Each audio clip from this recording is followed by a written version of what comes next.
Hi, this is the Weird Christian.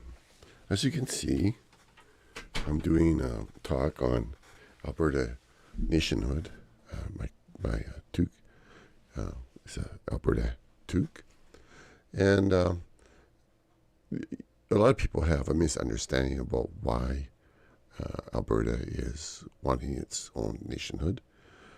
One of the big reasons is that we're dealing with a lot of criminals that don't have any respect for rule of law. They're basically lawless. They use a lawless institution with which can use any law it wants or not. The British system uses common law, marine law, Napoleonic law, and other law systems actually, or not. It's up to their discretion. And their system allows secret courts, which if you have watched what's going on in BC, where people have had their land basically taken out from under their feet without even any knowledge of it, until the decision was made without them having any representation or any argument at all. And basically they weren't even considered capable of being having the ability to represent themselves. They didn't have the office to do that. So this is set up in my document, which I wrote a few years ago and set off. It didn't really have a talk about the Westminster parliamentary and court system, but since that time I have learned quite a bit about it. And it's based on a document in 1647 of the Westminster Confession, which Presbyterians and many Baptists have variants of it, and even all Reformation churches that I know of have parts of it kind of, but they pick and choose parts because some parts are so very offensive, and then they've added stuff because it's not a biblical document and people are trying to be biblical. So the document is called the Westminster Confession, and in it, it's basically a Calvinist document written in English. It uses lots of eisegesis, not exegesis. Eisegesis is putting your thoughts into Scripture. It's based on that. That's the way they thought back then that you did interpretation of Scripture, is using eisegesis. Exegesis wasn't even a thing. It wasn't a thing at all at that time in the 1500s for Calvin. And in the 1647, during the Civil War in England, when English Christianity finally capitulated to French Christianity, there was two opposing Christianities. If you want to have a kind of a comparison of those ideas between the indigenous English Christianity and the foreign Normandic French Christianity that came in, you can look at several documents where resistance against the Normandic way of understanding law and authority. If you read the Henry Charter of 1100, was one of the first documents that was written to deal with this issue. And then you had the second document was the Magna Carta, which was another document that was trying to deal with this issue. So if you read the principles in those two documents and understand it, they were trying to set up the rule of law, which means that authorities were judged on the law, and they had responsibilities, and if they didn't meet their responsibilities, they were kicked out basically, or they could be criminally charged. And people had rights. They couldn't be just taken and thrown in jail just because the king didn't like them. So, but finally, when they had the Civil War, which is a lot of ideas were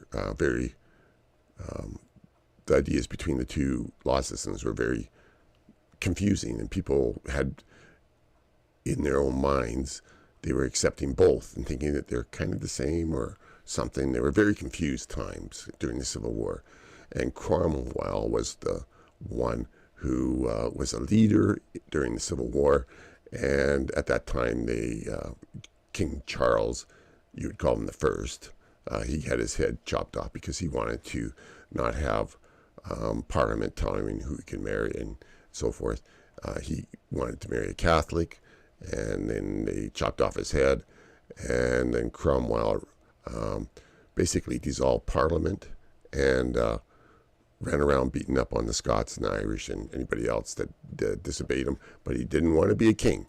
So he acted like a little tyrant king. But then, this is how confused he was in his understanding of law and authority. And they wrote this document called the Westminster Confession, and it's Calvinism. And one of the very first tenets of Calvinism is that God has planned everything before the creation of the world, like who's going to be saved and who's not going to be saved. And it doesn't matter. They have no agency at all. They may think that they have power of decision, but it's not true, according to Calvinism. And so it's all done by the fates. They believe in the God of fate, which is a pagan god. There's lots of paganism in that Calvinistic document. And Calvinists think that it's just a wonderful document. And Presbyterians will think, oh, it's a wonderful, if you look for criticisms of that document, they think as well. But basically the idea of predestination is essentially people have no representation in the court of God or in the court of authority, and they really don't even have the wherewithal or the office to even be involved with that. So basically, predestination is a principle that sets up secret courts for any government thinks that they're an authority like God and can make their little decrees without any knowledge of the other people. And this works fine for them if they have the army behind them and if they can bully.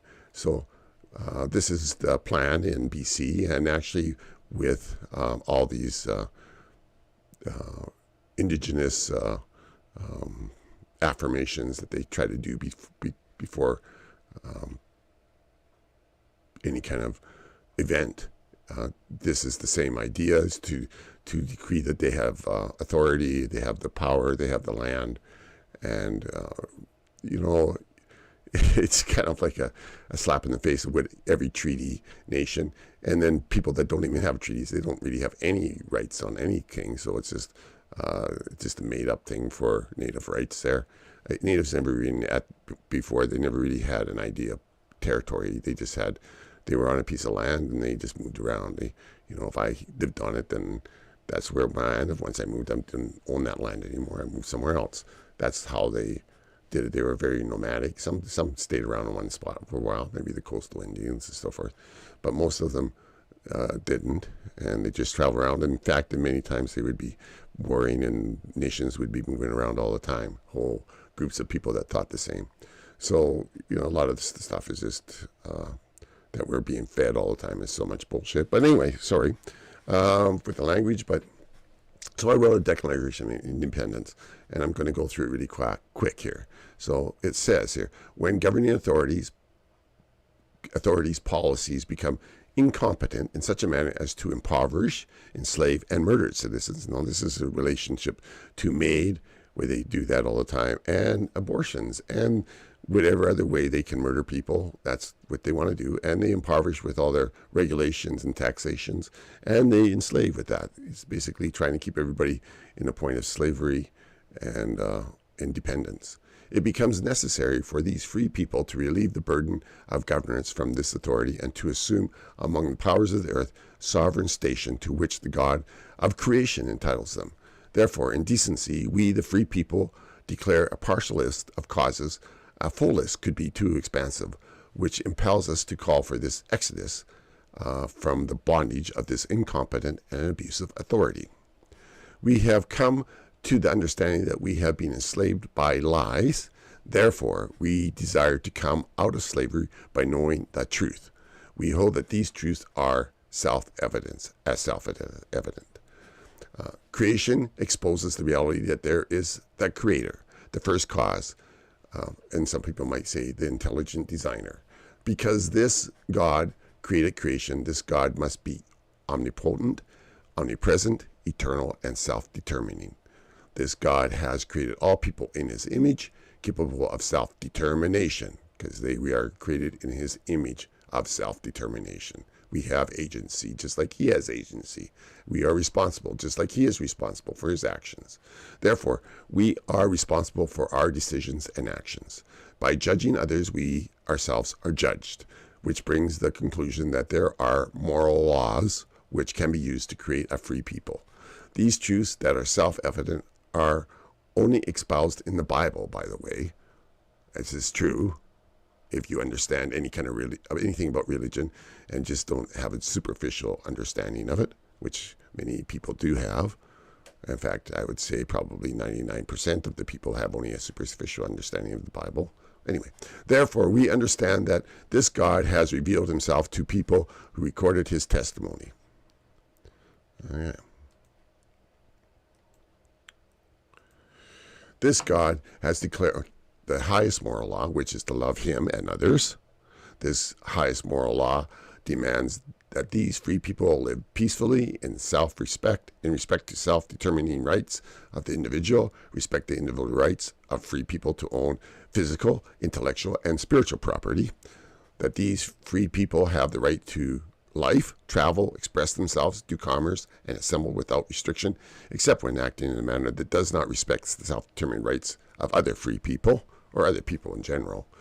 We understand that government are given jurisdictional authority over people to uphold the peace and the individual rights demanded by the highest moral law. Wherever any government becomes destructive to these ends, it is the duty and right of our free people to relieve this government from its burden of governing them. We hold that governments that often justify tyranny, we're going to help you, we're saving people from the other bad people, blah, blah, blah, blah, blah, or bad things, blah, blah, blah, blah, blah. They justify themselves with their tyranny by appealing to the social contract philosophy. And that's true. It's the idea of we take your ability to make your own decisions and we'll do them for you. And we'll take care of you. This is the social contract. It's basically a nanny government, and it's really bad. It leads to a lot of stuff. Some people think it's wonderful. It's the most terrible idea ever. Experience has shown that people will endure suffering under tyranny to which they are accustomed. We acknowledge that disposing a long-established abusive form of governance should not be done without concern for the potential suffering that occurs from this action. However, continued incremental abuse justified by Canada's federal democratic system, which relies on social contract and doctrine, and also the Westminster Confession, which is just an abomination of a document. Anyway, it supports insanity as a means of reasoning. You know, two things that are totally opposite are the same, according to that. It's the dialectics that they use in their pagan belief system. Has destroyed the livelihoods, social structures, and lives of people. Canadians have little representation, but are taxed and regulated oppressively by the federal government. People have the inalienable right of self-determination as given by the Creator. Therefore, we,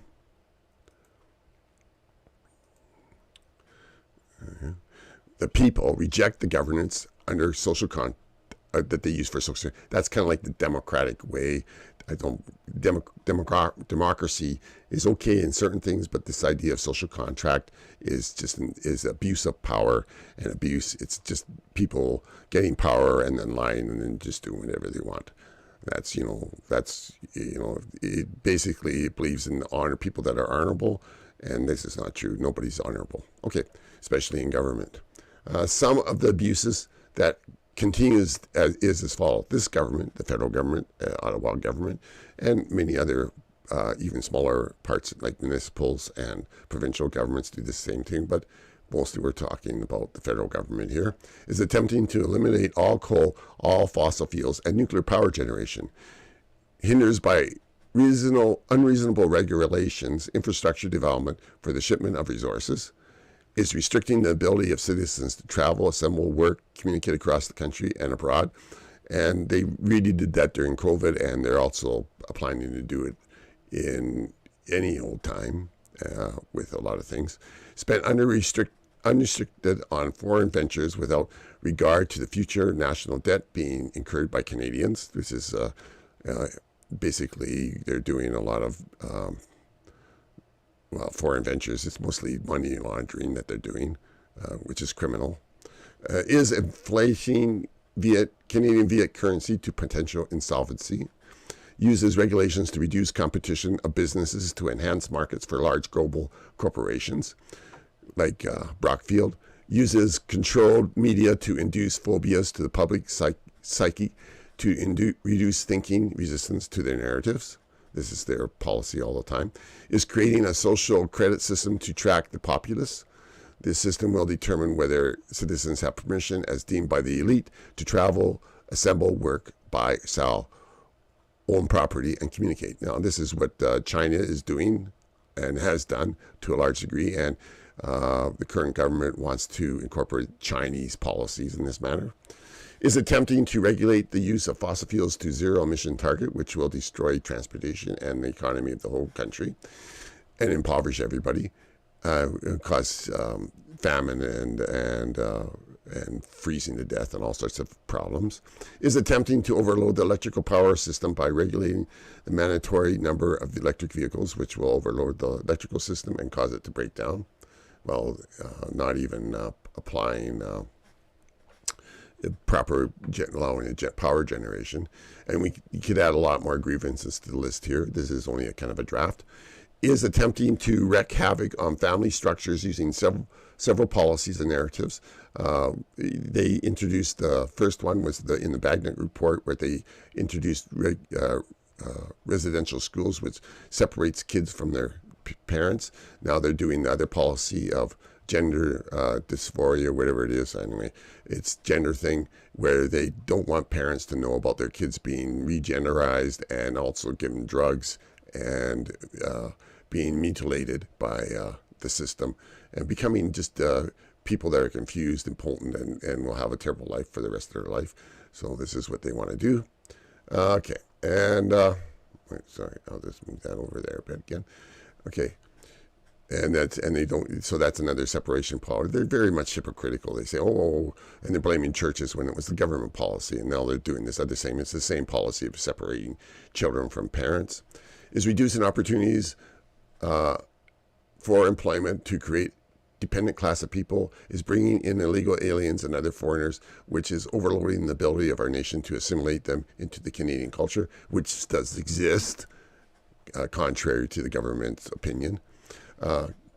Claims Canadian culture and history should not be acclaimed, but rather be shamed. We should be ashamed of owning land and building a nation. Yes, that's what they want to think, and to have the right to have parents raise their children. That's just terrible. Like, that's just unlawful totally. They got the John Locke idea of redesigning people's minds and making them basically drones. People with no ability to think, which is what they think people should be, and they think that people are, but they aren't, because they're just following God's way, whatever it is, with the Westminster Confession. Does not govern the citizenry equally under the British common law, but gives unique privileges, grants, jobs, and rights to a class of people as it deems fit. We don't really use the Magna Carta or common law. We use it as in the government, or we don't use it, depending on what we want to do. Usually it's British common law is just used to placate people to think that they have rights, but really they don't want to. That's all it's used for, just to make you think you have rights, but unless the government doesn't want to give you any rights. Like, they want to steal all your guns so they can go round you up and control you and whatever they want to do with you. You'll just be like cattle. That's what they think you are anyway. At every stage of these oppressions, we have petitioned for redress in the humblest terms. Our repeated petitions have been answered by repeated injury, a leadership bureaucracy which continues to be marked by every act of increased oppression can only be defined as tyrannical, therefore unfit to rule over a free people. We have warned them from time to time using courts and legislation to quit their seditious acts against the Royal Decree and the BNA Act and, common law, and just having no regard to law actually at all. They are a lawless group, a bunch of lawless barbarians as far as I can tell. We have reminded them of the legal rights we have under the Royal Decree and have appealed to their magnanimity and justice, which they don't have. Yet they justify their increased oppression using social contract philosophy and the Westminster Principles, Westminster Confession Principles, which they voted on 1647. It is a government document. And it's what they use for their philosophy of running the government, of secret courts and totalitarianism and insanity. It has all that in there. Has been and have been deaf to our humble voices, citing justice and consanguinity. I'm sorry, English isn't that great. We, therefore, the representatives, people of Alberta, assembled, appeal to the Supreme Court of Judge of the World for rectitude of our intentions, declare that these free people in the province of Alberta, that we have the right to be free and independent. We absolve allegiance to the government of Canada and all political connection between us and this corrupt state called Canada, and with this relationship ought to be fully dissolved. We, the free people of Alberta, establish a full power of levy war, conclude peace, contract alliances, establish commerce, and do all the other acts and things which an independent state has the right to do, and support this declaration. With a firm reliance on the protection of divine providence, we mutually pledge to each our lives, our fortunes, and our sacred honor. And then you should have some signatures from people that have some influence and some respect in the province of Alberta, which has been destroyed so much by foreign powers, which the government of Canada that's what it's designed to be run by foreign powers and oppression. It's just really, we think it's, like we're told that it's wonderful, but if you actually examine the law and what it is, you'll find that it's very, it's not, like Louis Riel never killed anybody. I mean, some people got killed, I have to admit, but he never killed anyone. All he wanted was to promote the idea of a province within Canada with provincial rights. And so the federal government said he was crazy and hung him and hanged him. That's all you're supposed to say, I guess. And that's, that's right at the start. Like before we even got going, we're just using British law in that manner. And if you look at what's going on in Britain and the Commonwealth countries, it's because they have this Westminster Confession, which is basically a lawless document of insanity. But people think it's wonderful. I can't believe it. It's like they haven't read anything or tried to think about anything. But anyway, God bless, and may God be with you until we meet again. So long. Bye.